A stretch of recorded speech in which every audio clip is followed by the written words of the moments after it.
A developed sense of taste and smell could help the baby take her first sips of breast milk once she's born. Just like the amniotic fluid, breast milk contains a similar selection of tastes and smells from the mother's food. If the newborn baby is already familiar with these flavors and likes the taste, this may encourage her to feed.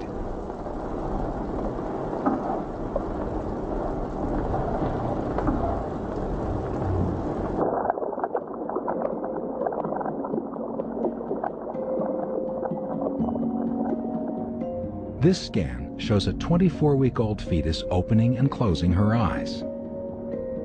The eyes are fully formed halfway through the pregnancy, but seeing is the one sense she can't experience until she's born. It's too dark in the womb.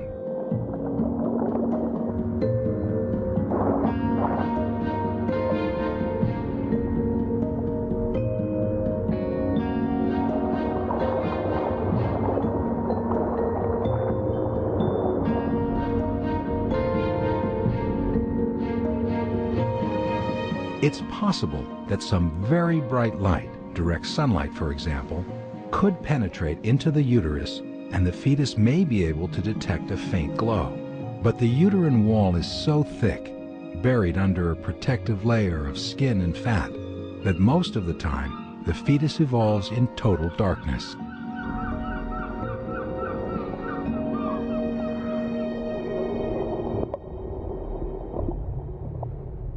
While there may be nothing to see in the womb, opening and closing the eyes helps the fetus develop the blinking reflex, a reflex that stays with us for life to protect our eyes from foreign objects, keep them moist, and shield them from bright light.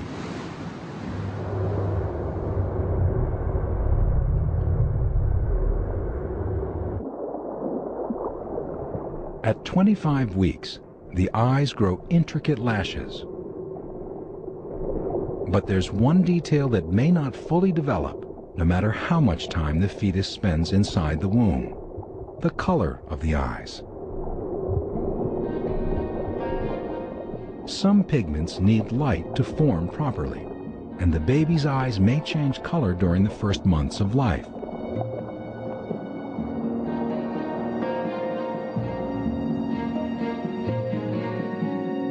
Babies of Asian or African descent are usually born with dark brown or dark gray eyes that mature to deep brown or black.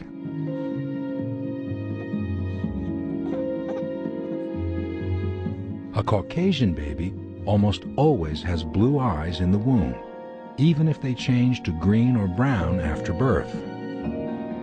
Geneticists once believed that a single gene determined eye color, but new research shows that several genes are responsible.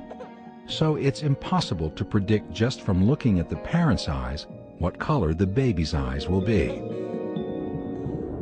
At 3 months old, the fetus's most developed sense is hearing.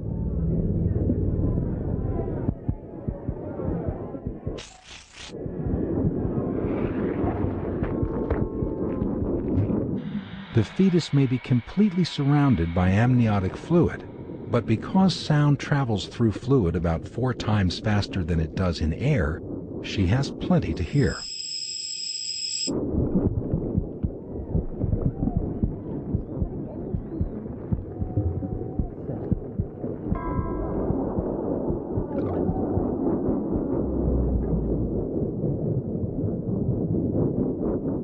The first sounds the fetus hears, as her ears start picking up vibrations at 13 weeks, are the gurgles and rumbles made by her mother's body.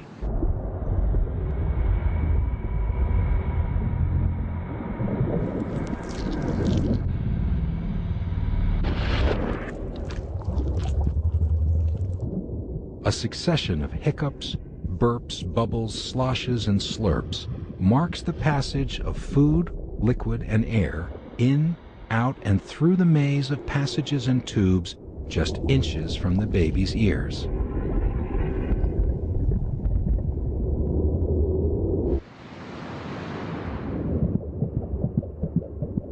The fetus also makes her own noises as she kicks and swishes in the amniotic fluid. She can also hear the competing thud of heartbeats, her own racing at twice the speed of her mother's, both her constant companions during her time in the womb.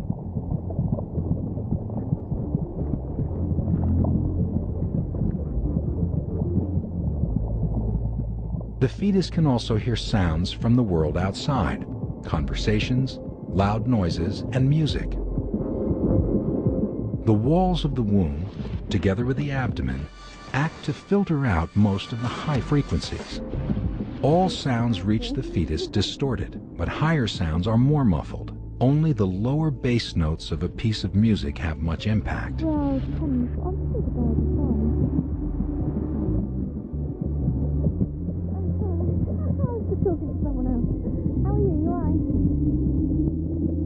Voices sound distorted too.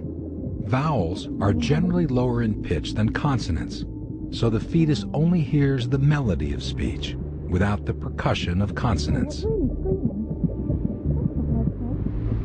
That's not like her at all. The sound of the mother's voice is different from any other, since it travels directly through the fluids of the body. She's trying for a baby. Oh.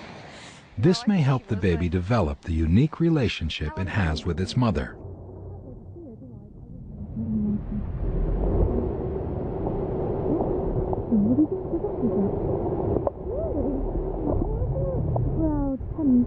Excellent. Good luck. See you later. Bye.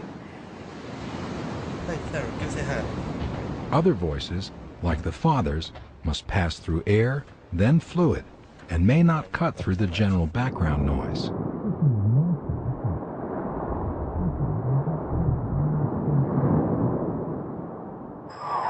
See a little face there? The loudest sound a fetus will ever hear may come during an ultrasound scan. It's impossible to hear the actual ultrasound waves. They are at far too high a frequency to affect the human ear. But the ultrasound can cause secondary waves in the amniotic fluid that the baby can hear.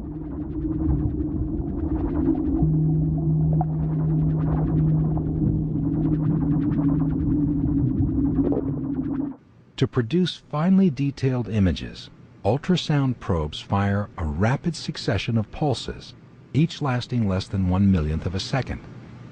The rapid switching on and off of these pulses can cause waves in the fluid, which sound like high-pitched tapping.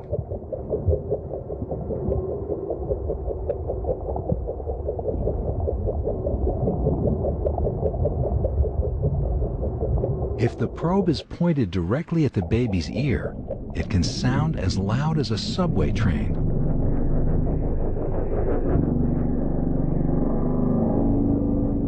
In normal circumstances, there's no need for the scanning probe to go anywhere near the ear. But if the baby becomes at all unhappy, she can easily wriggle away from the sound.